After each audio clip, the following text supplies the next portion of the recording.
आज खोरीगल्ली येथील शाळा क्रमांक 6 येथील अल्पसंख्याक मुलांच्या वसतिगृहासंदर्भात जे काही मागच्या 2 दिवसामध्ये घडलं, ज्या मूळ हेतूसाठी ती जागा ज्यांनी दान केलेली आहे आणि तिथं मुलांचं वसतिगृह व्हावं अशी सर्व मुस्लिम समाजांची अपेक्षा आहे।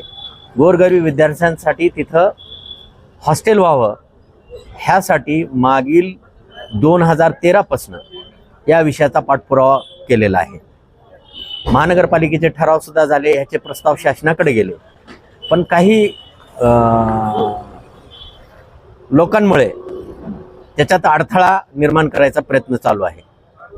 काल माननीय आपल्या महानगरपालिकेचे कमिशनर माननीय मनोहर साहेबांनी तिथल्या कामाला थांबवलेलंही आहे आणि आमची अशीच विनंती होती।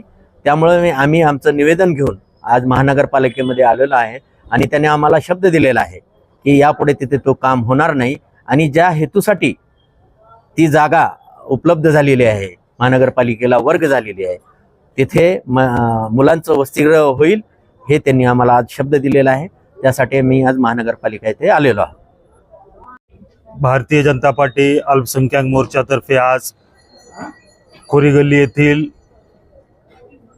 नप शाळा क्रमांक 6 येथे प्रस्तावित असलेल्या अल्पसंख्याक विद्यार्थ्यांच्या वसतिगृहासाठी असलेल्या जागेमध्ये काही लोकांचा व्यावसायिक दृष्टिकोन, काही काँग्रेसचे नगरसेवक आहेत, ते जागा ताब्यात घेण्याचा वर्षानुवर्षाचा त्या नगरसेवकाचा असलेला प्रयत्न आम्ही हाणून पाडण्यासाठी आज लोकशाही मार्गाने मान्य आयुक्त साहेबांना निवेदन दिलेलं आहे व आमचं आंदोलन यापुढे वेगळ्या प्रकारे आम्ही करण्याचंही त्यांना सांगितलेलं आहे। जर आमची मागणी आम्ही हे राज्य शासनापर्यंत, आमचे नेते मान्य देवेंद्र फडणवीस साहेबांपर्यंत आम्ही जाऊ आणि हे लवकरात लवकर आमचा भांडण हे अल्पसंख्याक विद्यार्थ्यांच्या शिक्षणासाठीचं भांडण आहे व काही लोक दुपट्टी धोरण करून व्यावसायिक दृष्टिकोन ठेवून त्या जागेमध्ये काही होऊ देत नाहीत बऱ्याच वर्षापासून। पण आमची लढाई सतत चालू राहील आणि आम्ही ही लढाई थांबवणार नाही।